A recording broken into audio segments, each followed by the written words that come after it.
जय श्री हरि विष्णु भक्तों। अधिक मास में आने वाली पद्मनी एकादशी को सभी एकादशी में सबसे दुर्लभ और पुण्यदायी माना गया है। शास्त्रों में कहा गया है कि जो भी व्यक्ति सच्चे मन से पद्मनी एकादशी का व्रत करता है, पद्मनी एकादशी के दिन भगवान विष्णु और माता लक्ष्मी की पूजा आराधना करता है, कथा श्रवण करता है, नियम पूर्वक पूजा पाठ करता है और पद्मनी एकादशी का नियम पूर्वक व्रत करता है, तो भगवान श्री हरि विष्णु और माता लक्ष्मी उसके ऊपर अपना असीम कृपा बनाए रखते हैं और उसके जीवन से सारे दुख, कठिनाई, दरिद्रता सारे खत्म कर देती है और अपनी कृपा उस भक्त पर बनाए रखती है और भगवान विष्णु उसकी हर मनोकामना पूर्ण करके स्वयं उसकी रक्षा करता है। सबसे पहले आपको बता दें, इस साल 2026 में जो पद्मनी एकादशी का व्रत रखा जाएगा वो 27 मई को रखा जाएगा। आरंभ 26 मई को हो रहा, लेकिन रात्रि में आरंभ होने के कारण 26 तारीख को व्रत रखना उचित नहीं है।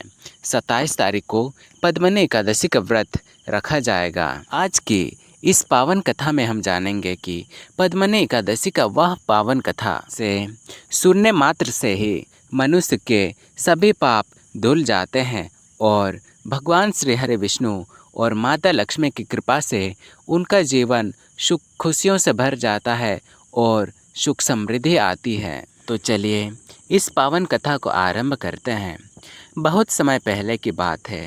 त्रेता युग में एक महान पराक्रमी राजा राज्य करता था, जिसका नाम था राजा कृतवीर्य। राजा अत्यंत धार्मिक, दानी और प्रजावत्सल्य था। ये राज्य में चारों ओर सुख शांति ही थी।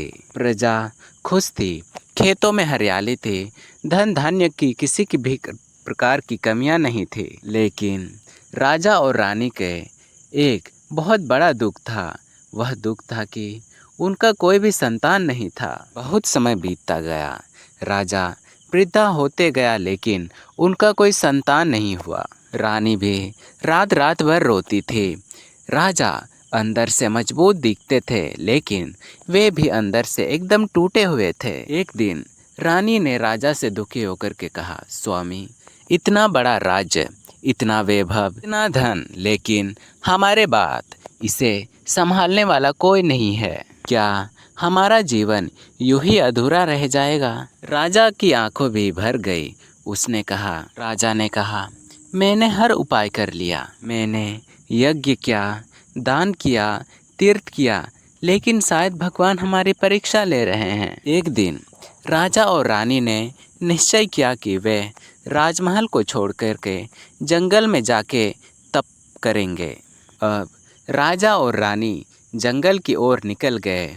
उन्होंने राजसी वस्त्र को त्याग करके साधारण जीवन अपनाया। घने जंगल में जाकर के उन दोनों ने भगवान विष्णु की कठोर तपस्या की। दिन बीतते गए, महीने बीतते गए, साल बीतते गए, लेकिन भगवान विष्णु ने अभी तक दर्शन नहीं दिया। रानी का शरीर अब एकदम कमज़ोर हो गया, लेकिन फिर भी उसके भक्ति और विश्वास कम नहीं हुआ। एक दिन जंगल में एक महान तपस्विनी ऋषि अनसुया माता वहां आई। रानी ने उसके चरणों पर प्रणाम किया और से आशीर्वाद लिया। अनसुया माता ने कहा, पुत्री, तुम दोनों इस घने वन में तपस्या क्यों कर रही हो? तब रानी की आंखों से आंसू बहने लगी और रानी ने कहा, माता, हम संतान सुख से वंचित हैं, इसलिए हम संतान प्राप्ति हेतु भगवान विष्णु की इस घने वन में कठोर तपस्या कर रहे हैं। रानी की बात सुनकर अनसुया माता का हृदय एकदम द्रवित हो गया। उसने कहा, पुत्री, चिंता मत करो, अधिक मास में आने वाली पद्मनी एकादशी का व्रत करो। यह व्रत स्वयं भगवान विष्णु को अत्यंत प्रिय है और यह व्रत भगवान विष्णु को ही समर्पित है। जो भी भक्त श्रद्धा और सच्चे मन से विश्वास के साथ पद्मनी एकादशी का व्रत करता है, उसकी हर मनोकामना भगवान श्री हरि विष्णु पूर्ण करते हैं। अब रानी ने पूर्ण श्रद्धा से व्रत करने का संकल्प लिया। पद्मनी एकादशी के दिन वह सुबह जल्दी उठ कर के स्नान करके स्वच्छ वस्त्र धारण करके भगवान विष्णु की पूजा आराधना किया। मंदिर में घी की दीपक जलाया गया। चारों ओर भक्ति का माहौल था। राजा और रानी ने पूरे दिन अन्न और जल का त्याग किया और विश्वास, श्रद्धा और सच्चे मन से पद्मनी एकादशी का व्रत कर रहे थे। मन मन में भगवान श्री हरि का नाम हमेशा जप करते जा रहे थे। ओम नमो भगवते वासुदेवाय नमः। ओम नमो भगवते वासुदेवाय नमः। ओम नमो भगवते वासुदेवाय नमः। यह मंत्र दोनों के जीवा से हमेशा निकल रही थी। रात भर उन दोनों ने जागरण किया, भजन कीर्तन किया और भगवान विष्णु का कथा श्रवण किया। उन दोनों की भक्ति इतनी सच्ची थी कि पूरा वातावरण दिव्य हो गया। आधी रात के समय अचानक वहाँ तेज प्रकाश प्रकट हो गया। चारों ओर दिव्य सुगंध फैल गई। वह आकाश से पुष्पों की वर्षा होने लगी। वे भगवान विष्णु वहाँ पर स्वयं प्रकट हो गए। शंख, चक्र, गदा और पद्म धारण करके हुए भगवान विष्णु प्रकट हो गए। भगवान विष्णु को देख करके राजा और रानी दोनों अत्यंत भावुक हो गए। वह दोनों भगवान विष्णु के चरणों में गिर गए और रो रहे थे। भगवान विष्णु बोले, हे राजन, हे देवी, तुम्हारी भक्ति, तुम्हारी तप और तुम्हारे पद्मनी एकादशी का व्रत से मैं अत्यंत प्रसन्न हूँ। मांगो, क्या वरदान चाहते हो?